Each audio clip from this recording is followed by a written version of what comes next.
The Dissolution of Discernment. Is a shame-free society a good thing? By Afflatus. There is a very modern current running through the zeitgeist, and I'm not sure it leads to a better future.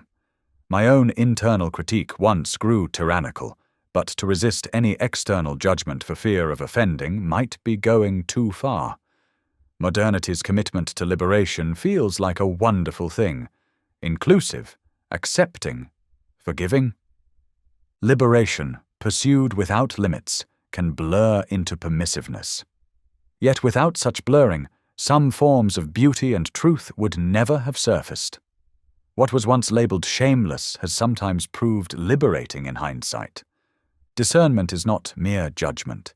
It is the capacity to tell quality from noise, depth from shallowness, right from wrong, meaningful from meaningless. Discernment is what reduces a society's potential for chaos. Liberation opens the mountain to everyone, but discernment keeps the path. Without it, we wander the slopes without direction, mistaking movement for progress. Every cultural loosening brings temporary disorder, but without it, no evolution at all. The modern current of liberation resists these very forces, favoring freedom from constraints, hierarchies, expectations, and increasingly, from shame itself. Shame seems suspect and ripe for dissecting in the face of historical misuse, oppression, and religious control. Why wouldn't we reassess it? The paradox is that as society becomes more liberated, our ability or willingness to discern seems to erode. We are drifting from moral to emotional reasoning. How one feels now outweighs how one thinks. Constant discernment, after all, is exhausting. That may be why many retreat into feeling. When everything is permissible, even our private moral compass starts to spin. Without friction, character loses definition. Even in education, the focus shifts from developing judgment to affirming feelings. Students are taught to express rather than evaluate, to share rather than discern. Maybe what we call liberation is simply the latest faith that promises salvation without sacrifice. Social media accelerates the flattening of values.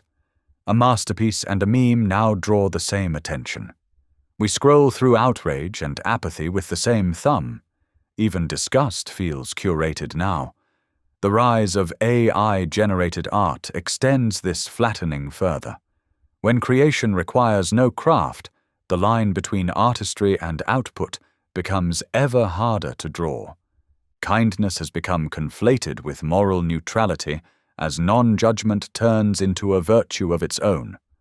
I sometimes catch myself craving that weightless acceptance, to say nothing, offend no one, drift quietly with the current. When communities insist on less shame, they can become shameless.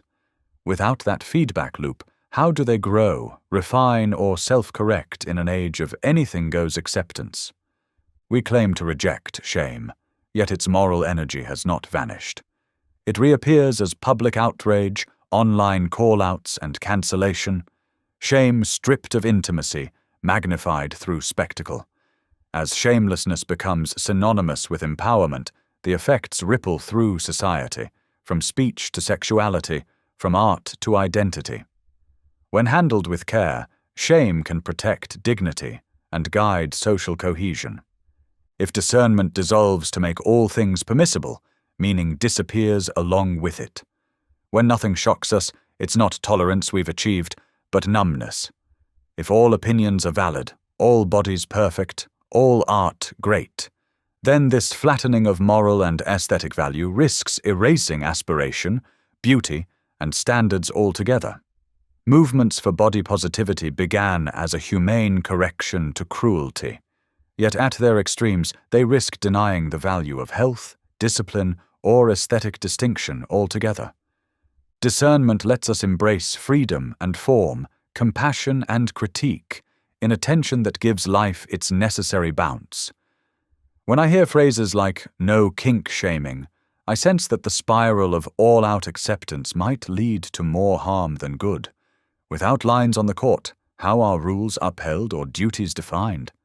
Liberation has been profoundly necessary in reducing stigma, repression, and conformity. But it has also begun to dissolve meaning in culture, ethics, and taste. The challenge ahead is to recover discernment not as repression, but as refinement. Surely discernment and liberation can coexist. True liberation might not be freedom from all constraints, but freedom within self-chosen ones, like any artistic or moral discipline.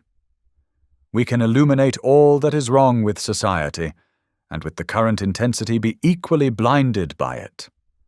Refinement begins with learning to tell care from indulgence, compassion from complicity, and accepting that we will fail again and again in the attempts.